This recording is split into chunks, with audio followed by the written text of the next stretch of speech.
বাঙালিদের কোনো অনুষ্ঠান বা ফেস্টিভ্যাল রাধা পল্লবী ছাড়া অসম্পূর্ণ, তাই না? তাই আজকে আমি আপনাদের সাথে শেয়ার করব বাড়িতেই ঠিক অনুষ্ঠান বাড়ির মতো রাধা পল্লবী খুব সহজেই কি করে বানিয়ে নেবেন তারই কিছু টিপস আর ট্রিক্স। আশা করি আপনারা দেখেই বুঝতে পারছেন যে এই ডালের পেস্টটা কতটা ঘন হয়েছে। এই পেস্টটা যদি পুরোপুরি স্মুথ না হয়ে অল্প দানাদার থাকে তাহলে রাধা পল্লবীগুলো খেতে বেশি সুন্দর লাগে। অল্প জল দিয়ে এগুলোর আমি একটা স্মুথ পেস্ট বানিয়ে নিলাম। এবার আমি ডাল বাটাটাকেও ময়দাটার সাথে খুব ভালোভাবে মিশিয়ে নিলাম। অনুষ্ঠান বাড়িতে ডোয়ের মধ্যে এইভাবে ডাল বাটা দিয়ে দেওয়া হয় বলে রাধা পল্লবীগুলো খেতে বেশি সুন্দর লাগে।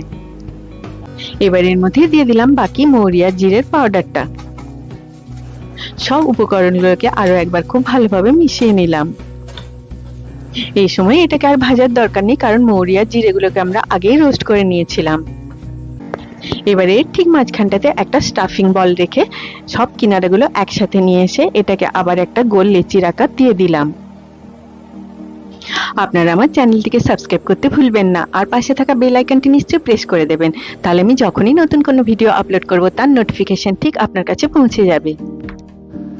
রাধা পল্লবীগুলোর মধ্যে স্টাফিং একটুখানি বেশি হলে এগুলো খেতে বেশি সুন্দর লাগে, কিন্তু খুব বেশি দিলে এগুলো বেলার সময় অসুবিধা হবে।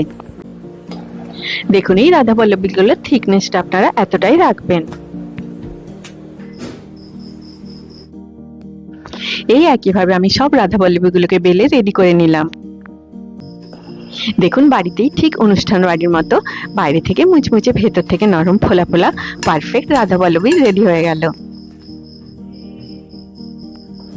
এই একইভাবে আমি সব রাধা পল্লবীগুলোকে ভেজে নিলাম।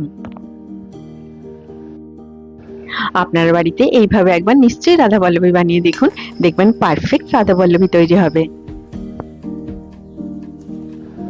এই গরম গরম রাধা পল্লবী আপনারা পরিবেশন করুন আলুর দম, ছোলার ডাল বা কাবলি ছোলার তরকারির সাথে। সবাই খুব ভালো থাকবেন। আবার আপনাদের সাথে আমার দেখা হবে আমার নেক্সট ভিডিওতে। Take care.